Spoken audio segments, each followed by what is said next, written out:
Radhe Radhe. My self Sheetal Bhati from RUHS nursing college.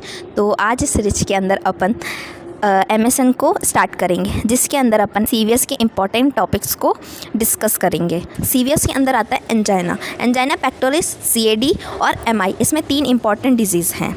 तो सबसे पहले अपन एंजाइना देखते हैं। एंजाइना एक मतलब कोई डिजीज़ नहीं है, ये सिम्टम है। जो भी मायोकार्डियल इस्केमिया होता है उस डिजीज़ का ये सिम्टम है। एंजाइना एक दर्द होता है जो एपिसोड्स ऑफ पेन होते हैं, जो अपने सेंटर ऑफ चेस्ट और ब्रेस्ट बोन के बिहाइंड होते हैं। ये क्यों होता है? ये जब अपनी बॉडी को इनफ ऑक्सीजन नहीं मिल पाता है, अपनी मायोकार्डियम जो होती है कार्डिक मसल्स में, उनको इनफ ऑक्सीजन नहीं मिलने के द्वारा इसमें पेन होता है।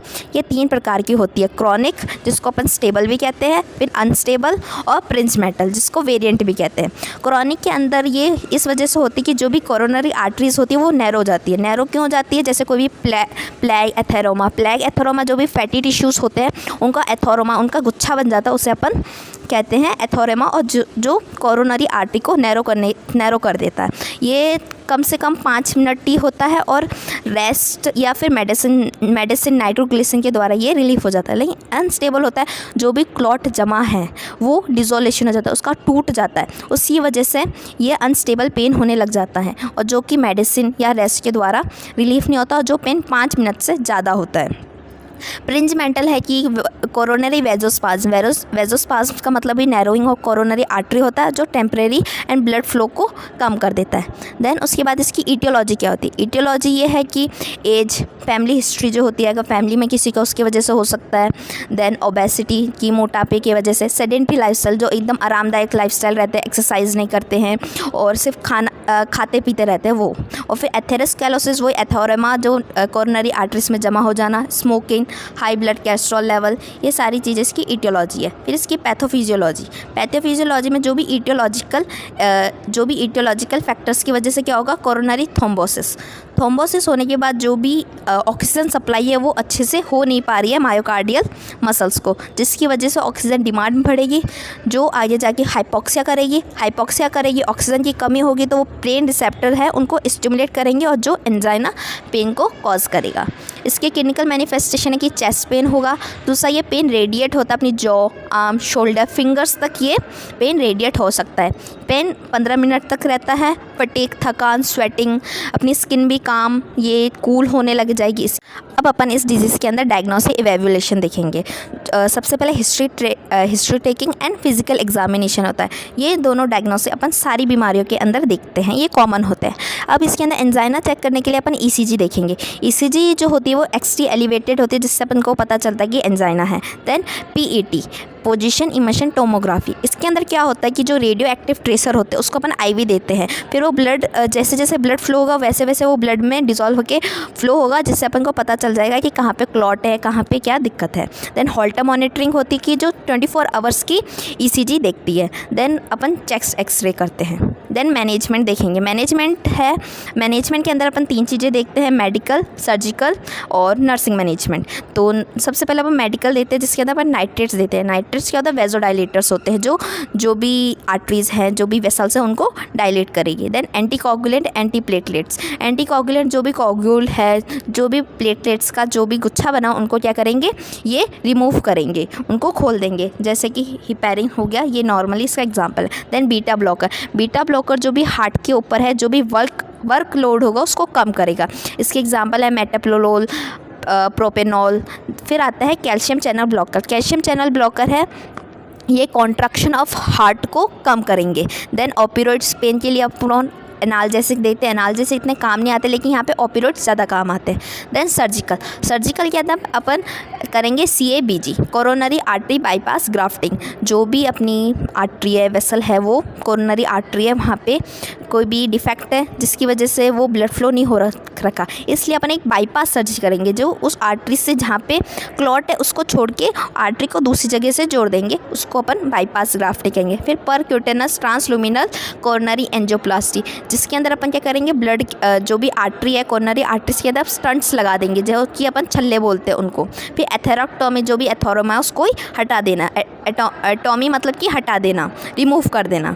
देन है कि रिस्पॉन्सिबिलिटी ऑफ नर्सेस की क्या रिस्पॉन्सिबिलिटी इसके अंदर, नर्सेस की रिस्पॉन्सिबिलिटी है कि नर्स इंस्ट्रक्ट करे पेशेंट को कि जब भी उसको चेस्ट पेन हो, पेशेंट नर्स को इमीडिएटली बताए। देन बताने के बाद सबसे पहले अपन क्या करेंगे, उसको एसेस करेंगे कि कहाँ पे दर्द हो रहा है, कितना दर्द हो रहा है, कितनी इंटेंसिटी है, ऑनसेट कहाँ से हुआ। देन उसके बाद अपन उसको एक क्वाइट एंड काम एनवायरनमेंट देंगे। देन उसका अगर उसको शॉर्टनिंग ऑफ ब्रेथ है तो उसका हेड अपन 90 डिग्री पे थोड़ा सा एलिवेट कर देंगे, जिसकी वजह से उसको जो सांस लेने में है तकलीफ़ नहीं हो। देन डायग्नोसिस होता है कि pain related to imbalance oxygen supply, decrease cardiac output related to angina, फिर anxiety related to chest pain and knowledge deficient related to condition and treatment. इनके जो भी इंटरवेंशन है वो आपको लास्ट में वीडियो में मिल जाएंगे। देन उसके बाद अपन पढ़ते हैं दूसरी disease, coronary artery disease. Coronary artery disease ये लीडिंग कॉज ऑफ डेथ है, जो most common of cardiovascular disease में ये डेथ का कॉज होता है। सीएडी जो होता है वो आर्टरीज में तब होता है जब कोलेस्ट्रॉल या फैटी जो अपन डाइटिंग लेते हैं, जो उनकी क्या डिपॉजिट्स हो जाती है कोरोनरी आर्टरीज में, जिसकी वजह से क्या होता है, ब्लड फ्लो नहीं हो पाता हार्ट तक प्रॉपर, और ये कोरोनरी आर्टरी डिजीज़ हो जाती है। जो प्लेग होता है वो कॉज करेगा, ब्लड सप्लाई नहीं करेगा, आर्टरीज को नैरो कर देगा, चेस्ट पेन करेगा, कंप्लीट ब्लॉकेज कर देगा, जो एमआई का कॉज होता है। इसके अंदर नॉर्मली 3 बीमारियां आती है, एथेरोस्क्लेरोसिस, एंजाइना और एमआई। इसका डेफिनेशन ये है कि ये partial and complete obstruction of coronary blood flow कर देती है ड्यू टू एथेरोस्क्लेरोसिस। देन इसके इटियोलॉजिकल फैक्टर्स है एथेरोस्क्लेरोसिस, एम्बोलिज्म, वेजोस्पाज्म, और जो रिस्क फैक्टर है hypertension, diabetes mellitus, high fatty diet, obesity, oral contraceptive age. ये जो भी इटियोलॉजिकल फैक्टर्स हैं ये सारे सीएडी को कॉज करते हैं। फिर है इसकी, अब अपन इस डिजीज़ के अंदर डायग्नोसिस इवैल्यूएशन देखेंगे। सबसे पहले history taking and physical examination होता है।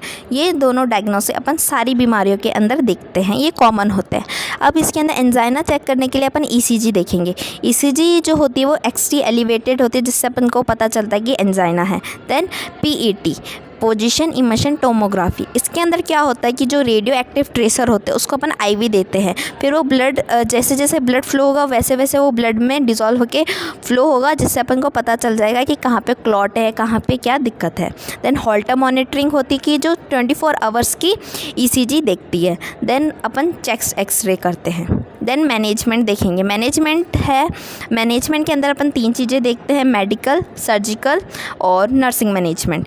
तो सबसे पहले अपन मेडिकल देते हैं, जिसके अंदर अपन नाइट्रेट्स देते हैं। नाइट्रेट्स क्या होता है, वेजोडाइलेटर्स होते हैं, जो भी आर्टरीज हैं, जो भी वेसल्स हैं उनको डायलेट करेगी। Then anticoagulant, antiplatelets. एंटीकोगुलेंट जो भी कोगुल है, जो भी प्लेटलेट्स का जो भी गुच्छा बना उनको क्या करेंगे, ये रिमूव करेंगे, उनको खोल देंगे, जैसे कि हिपैरिन हो गया, ये नॉर्मली इसका एग्जाम्पल है। देन बीटा ब्लॉकर जो भी हार्ट के ऊपर है, जो भी वर्क लोड होगा उसको कम करेगा।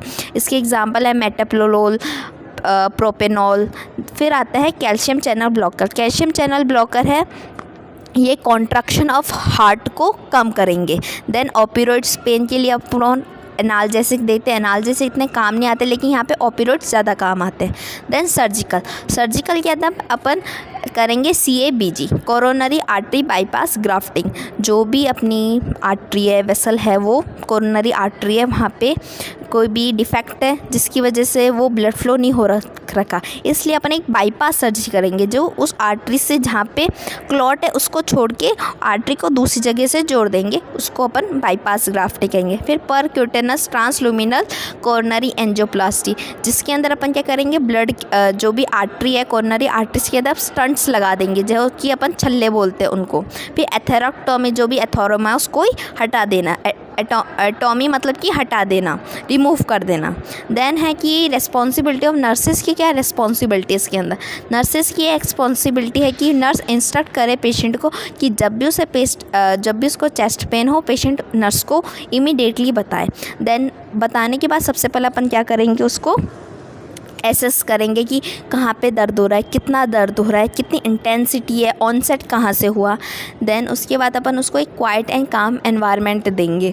देन उसका अगर उसको शॉर्टनिंग ऑफ ब्रेथ है तो उसका हेड अपन 90 डिग्री पे थोड़ा सा एलिवेट कर देंगे, जिसकी वजह से उसको जो सांस लेने में है तकलीफ़ नहीं हो। देन डायग्नोसिस होता है कि pain related to imbalance oxygen supply, decrease cardiac output related to angina, फिर anxiety related to chest pain and knowledge deficient related to condition and treatment. इनके जो भी इंटरवेंशन है वो आपको लास्ट में वीडियो में मिल जाएंगे। देन उसके बाद अपन पढ़ते हैं दूसरी disease coronary artery disease. Coronary artery disease ये लीडिंग कॉज ऑफ डेथ है, जो most common of cardiovascular disease में ये डेथ का कॉज होता है। सीएडी जो होता है वो आर्टरीज़ में तब होता है जब कोलेस्ट्रॉल या फैटी जो अपन डाइटिंग लेते जो उनकी क्या डिपॉजिट्स हो जाती है कोरोनरी आर्टरीज़ में, जिसकी वजह से क्या होता है ब्लड फ्लो नहीं हो पाता हार्ट तक प्रॉपर, और ये कोरोनरी आर्टरी डिजीज़ हो जाती है। जो प्लेग होता है वो कॉज करेगा, ब्लड सप्लाई नहीं करेगा, आर्टरीज़ को नैरो कर देगा, चेस्ट पेन करेगा, कंप्लीट ब्लॉकेज कर देगा, जो एमआई का कॉज होता है। इसके अंदर नॉर्मली 3 बीमारियां आती है, एथेरोस्क्लेरोसिस, एंजाइना और एमआई। इसका डेफिनेशन ये है कि ये partial and complete obstruction of coronary blood flow कर देती है ड्यू टू एथेरोस्क्लेरोसिस। देन इसके इटियोलॉजिकल फैक्टर्स है एथेरोस्क्लेरोसिस, एम्बोलिज्म, वेजोस्पाज्म, और जो रिस्क फैक्टर है hypertension, diabetes mellitus, high fatty diet, obesity, oral contraceptive age, ये जो भी इटियोलॉजिकल फैक्टर्स हैं ये सारे सीएडी को कॉज करते हैं।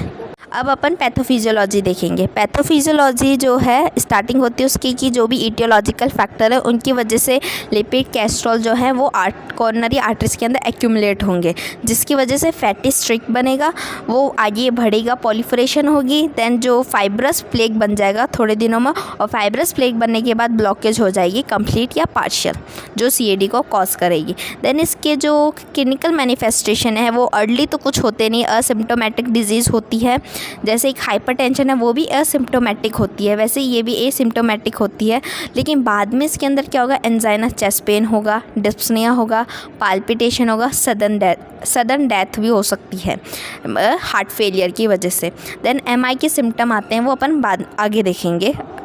उसके बाद मैनेजमेंट है, इसके अंदर मैनेजमेंट के अंदर अपन एंटी कोगुलेंट्स देंगे। ऑफ कोर्स क्लॉट बना हुआ है तो उसको क्लॉट जो कोगुलेंट है उसको अपन रिमूव करेंगे हिपैरिन के थ्रू, हिपैरिन एंड वॉरफेरिन भी होता है। फिर वेजोडाइलेटर देंगे, नाइट्रेट्स वगैरह, देन नाइट्रोग्लिसराइन, फिर कैल्शियम चैनल ब्लॉकर्स देंगे जो कि कॉन्ट्रैक्शन ऑफ हार्ट को थोड़ा रिलैक्स करेंगे। देन सर्जिकल में इसमें कोरोनरी आर्टरी बाईपास ग्राफ्टिंग करेंगे, और उसके जो बाकी जो रिस्पॉन्सिबिलिटी ऑफ नर्स है वो सेम ही है। देन इसकी अपन आगे देखेंगे डायग्नोसिस है कि decrease cardiac output related to alter myocardial contractility. सबसे पहले अपन कार्डिक आउटपुट कम होगा क्योंकि जो भी पेशेंट है उसकी जो पूरा ब्लड फ्लो नहीं हो पा रहा है एथेरोमा की वजह से। देन उसको पेन होगा, then anxiety, then deficient knowledge. ये प्रायोरिटी वेज बना रखे हैं डायग्नोसिस जो भी हैं। उसके बाद अपन देखेंगे मायोकार्डियल इंफार्क्शन, जिसको अपन हार्ट अटैक भी कहते हैं। एमआई जो होती है वो ब्लड फ्लो हार्ट तक प्रॉपर नहीं होने की वजह से अपन को एमआई कॉज होता है। हार्ट अटैक कार्डिक अरेस्ट से थोड़ा अलग होता है, which occurs when an electrical disturbance disturb blood flow को जब डिस्टर्ब कर देता है, जिसकी वजह से प्रॉपर ब्लड सप्लाई नहीं हो पाती है। एमआई की डेफिनेशन है कि MI refers to process by which myocardial tissue are permanently destroy in the heart due to inadequate oxygen supply, कि जैसे जो मायोकार्डियल टिश्यूज़ है वो परमानेंटली डिस्ट्रॉय हो जाते हैं क्योंकि उनको प्रॉपर ब्लड सप्लाई नहीं मिल रही है, उनमें नेक्रोसिस भी होने लग जाता है। देन इटियोलॉजिकल फैक्टर्स की एथेरोस्क्लेरोसिस, ऑफकोर्स प्लेग। एक एथेरोस्क्लेरोसिस और आर्टीरियोस्क्लेरोसिस थोड़ी सी अलग टर्म है, जिसके अंदर आर्टेरियोस्क्लेरोसिस में होती है जो आर्टरीज होती है वो हार्डनिंग हो जाती है। देन उसके बाद हीमोरेज एंड हाइपोक्सिया, इसके 2 अदर रीजंस है। उसके बाद अपन इसकी पैथोफिजियोलॉजी देखेंगे। पैथोफिजियोलॉजी ये है कि इटियोलॉजिकल फैक्टर की वजह से वो इस्केमिया मायोकार्डियम में ऑफकोर्स ऑक्सीजन नहीं पहुंच पा रही है एथेरोमा प्लेग की वजह से, जो इस्केमिया कॉज करेगी, जिसकी वजह से टिश्यू नेक्रोस हो जाएंगे। टिश्यू नेक्रोस मतलब है कि जो टिश्यू है वो उसकी डेथ हो जाना, उसको ऑक्सीजन नहीं मिल पा रही, उसको मॉइस्चर नहीं मिल पा रहा है। उसके बाद अपन ये 3 चीज़ें कॉज करेगा। अगर ऑक्सीजन नहीं है तो ऑफकोर्स अनाएरोबिक ग्लाइकोलाइसिस होगा जो लैक्टिक एसिड कॉज करेगा। लैक्टिक एसिड जम जाएगा आर्टरीज में जो डिसरिथमिया करेगा। देन कंडक्टिविटी डिक्रीज करेगा और जो रीपोलराइजेशन है उसको अल्टर करेगा, जिसकी वजह से हार्ट रिलैक्स नहीं हो पाएगा। देन अपन क्लिनिकल मैनिफेस्टेशन देखेंगे। जो चेस्ट पेन होगा जो मेडिसिन के द्वारा रिलीफ नहीं होगा। एंजाइना जो होता है वो मेडिसिन के द्वारा रिलीफ हो जाता है, लेकिन एमआई के अंदर ये नहीं होगा और वो हार्ट अटैक कॉज जो डेथ भी कॉज कर सकता है। फिर एंजाइटी होगी, डायफोरेसिस मतलब कि उसको बहुत ज़्यादा स्वेटिंग होगी, डिस्निमिया मतलब कि उसको अच्छे से ब्रेथिंग नहीं कर पाएगा, पाल्पिटेशन जी घबराएगा, नौशिया, वॉमिटिंग, ये सारे इसके क्लिनिकल मैनिफेस्टेशन है। देन डायग्नोसिस इवेल्युएशन में अपन history taken, physical examination, then ECG, echocardiography. Echocardiography जो होती है जो वाइब्रेशन के थ्रू अपन हार्ट एक्टिविटी चेक करते हैं। फिर cardio coronary angiography, PET and MRI. PET आपको पहले ही बता दिया है, position emission tomography. Then management देखेंगे, पेन मैनेजमेंट करेंगे जो मॉर्फिन सल्फेट के द्वारा होगा जो 5 से 10 mg दिया जाता है subcutaneous. Then vasodilator, nitrates, beta blockers, calcium channel blockers. फिर एंजियोलाइटिक होता है जिसमें बेंजोडाइपिन्स एंजाइटी को रिलीफ करने के लिए एंटीकोगुलेंट एंड एंटी डिसरिथमेटिक ड्रग्स इसके अंदर देंगे। देन सर्जरी हो गई CABG एंड PTCA। CABG की तो फुल फॉर्म है coronary artery bypass grafting and PTCA की है percutaneous transluminal coronary angiography. Then diagnosis है इसके अंदर acute pain related to myocardial, इसमें ऑफकोर्स इसमें मायोकार्डियल इंस्मिया की वजह से पेन होगा, ऑक्सीजन नहीं पहुंच पा रहा है, हार्ट पूरा अच्छे से काम नहीं कर पा रहा है, इस वजह से पेन होगा। देन एंजाइटी होगी कि उसको डेथ का डर लगेगा। फिर उसकी थर्ड आएगी कि जो कार्डिक आउटपुट है वो कम हो जाएगा डिसरिथमिया की वजह से and deficient knowledge related to disease condition. अब इसके अंदर अपन नर्सिंग मैनेजमेंट है जो CVS के जितने भी डायग्नोसिस है उनके इंटरवेंशन। अगर जैसे कि रिस्क ऑफ कार्डिक आउटपुट कम हुआ तो अपन गोल करेंगे, गोल अपना ये होगा जो भी आउटपुट कार्डिक आउटपुट कम हुआ उसको अपन मेंटेन करें। उसके अंदर इंटरवेंशन होगा कि अपन heart rate, heart sound monitor, BP, ये सबसे पहले अपना इंटरवेंशन होगा कि जो भी उसकी बॉडी की TPR एंड हार्ट से रिलेटेड जो भी डिजीज़ है उसको अपन देखें, हार्ट रीडिंग्स लें। देन उसकी कार्डिक रिदम चेक करें, फिजिकल एंड इमोशनल रेस्ट दे, क्योंकि ऑफकोर्स जब कार्डिक आउटपुट कम होगा जो पेशेंट है वो इमोशनली एंड फिजिकली इतना स्ट्रॉन्ग नहीं हो पाएगा, इसलिए जिसकी वजह से उसका हार्ट काम नहीं कर पाएगा, इसलिए उसको प्रोवाइड करेंगे अपन rest, physical emotional support provide करेंगे। फिर मेडिकेशन देंगे जो भी फिजिशियन अपन को बताइए, डायूरेटिव, वेजोडाइलेटर्स, इनिबिटर, डिजैक्सिलिन, जो भी जिस डिजीज़ में काम आएगी वो डिजीज़। देन उसकी ECG and chest rate changes अपन चेक करेंगे। देन एडमिशन उसको IV सॉल्यूशंस देंगे और avoid saline solution because of sodium cause fluid retention और मायोकार्डियल वर्कलोड बढ़ाएगा। सोडियम क्या करेगा, सोडियम का एक काम होता है कि वो फ्लूइड को रिटेन रखता है अपनी बॉडी में, स्वेलिंग के लिए भी कॉज होता है, इसलिए उसको अपन सोडियम अवॉइड करेंगे। देन एक्यूट पेन है, एक्यूट पेन के अंदर अपन नर्स शुड इंस्ट्रक्ट कि जब भी पेन हो नर्स को पेशेंट बताए कि मेरे को कब पेन हो रहा है और जल्दी से जल्दी। देन उसका पेन की अपन लोकेशन, इंटेंसिटी, ऑनसेट, फ्रिक्वेंसी देखें, उससे फिर अपन अपनी जिम्मेदारी बनती है कि अपन क्वाइटिंग काम एनवायरनमेंट दे। ऑक्सीजन थेरेपी, हेड को एलिवेट करे अगर शॉर्टनेट, SOB मतलब शॉर्टनिंग ऑफ ब्रेथ। उसके वाइटल्स हर 5 मिनट में, एंजाइना अटैक्स की वजह से अपन को हर 5 मिनट में उसके वाइटल्स लेने होते हैं, एंजी एंजाइनल ड्रग्स प्रोवाइड करें, ठीक है। देन उसके अंदर होता है एक्टिविटी इंटॉलरेंस। एक्टिविटी इंटॉलरेंस के अंदर इंटरवेंशन की उसकी एक्टिविटी चेक करें, उसको रेस्ट प्रोवाइड करें, कोई भी अननेसेसरी जो भी प्रोसीजर हैं, जब कोई प्रोसीजर की ज़रूरत नहीं है तो वो नॉर्मली नहीं लगाए, क्योंकि पेशेंट पहले से थका हुआ, उसे पेन हो रहा है, वो परेशान हो रखा है। उसके बाद है कि अपन उसको फुल डाइवर्जन थेरेपी, जब भी पेन होता है अपन की बॉडी काम नहीं कर पाती है, कोई भी एक्टिविटी को झेल नहीं पाती है, तो अपन उसको डाइवर्जन थेरेपी देते हैं, उस चीज़ से उसका ध्यान भटकाते हैं, वो रीडिंग, म्यूज़िक, ड्राइंग की ये सारी चीज़ें कर सकते हैं। पेशेंट को एंकरेज करें कि उसकी पोजीशन बार बार चेंज करें, अगर पोजीशन चेंज नहीं करेंगे तो उसको प्रेशर सोर्स हो सकते हैं, और पेशेंट को धीरे धीरे उसको अपन उसकी मतलब जो भी सुपाइन पोजीशन है उससे अपन उसको धीरे धीरे उठाएं, वापस लेटाएं, जिसकी वजह से जो भी ऑर्थोस्टैटिक हाइपरटेंशन जब होता है जब अपन बहुत देर तक प्रोलॉन्गली अपन बैठे हों या लेटे हों और अचानक खड़े होते तो अपन को अचानक से हाइपरटेंशन हो जाती है, उसको अपन ऑर्थोस्टैटिक हाइपरटेंशन कहते हैं। डेफिशिएंट नॉलेज वाला पेशेंट हो तो उसको अपना गोल बनता है कि उसको एजुकेट करें डिजीज़ कंडीशन के बारे में और उसको बताएं कि क्या डिजीज़ और कैसे ट्रीट होगी और क्या क्या प्रिवेंशन अपन को रखने चाहिए। इंटरवेंशन ये हो कि उसकी जो भी मॉडिफाइएबल रिस्क फैक्टर हैं जैसे ओबेसिटी, स्मोकिंग, जो पेशेंट के द्वारा रिस्क फैक्टर बनते हैं उन सबको रोके, उन सबको प्रिवेंट करे। नर्स की जिम्मेदारी होती है कि उनको एजुकेट करे। Then nurse should explain the prescribe जो भी ड्रग्स हैं उनको उसके साइड इफ़ेक्ट, डोजेज, रेशनल्स बताएं। फिर nurse should instruct the patient कि avoid to decrease intake of sodium in diet. Of course sodium नहीं लेगा क्योंकि वो एडिमा कॉज करता है। फिर अपन देखेंगे उसकी पैथोफिजियोलॉजी और पेशेंट को समझाएंगे कि ये बीमारी कैसे होती है, उनके रिस्क फैक्टर्स और उसकी पैथोफिजियोलॉजी बताएंगे और प्रिवेंट करेंगे जो भी रिस्क फैक्टर्स हैं। फिर उसको हेल्थ एजुकेशन बताएंगे कि अल्कोहल नहीं लेनी चाहिए, स्मोकिंग नहीं करनी चाहिए, जो कि उसकी जो भी डिजीज़ है उसको और भी वर्स कर सकती है। ठीक है, थैंक यू।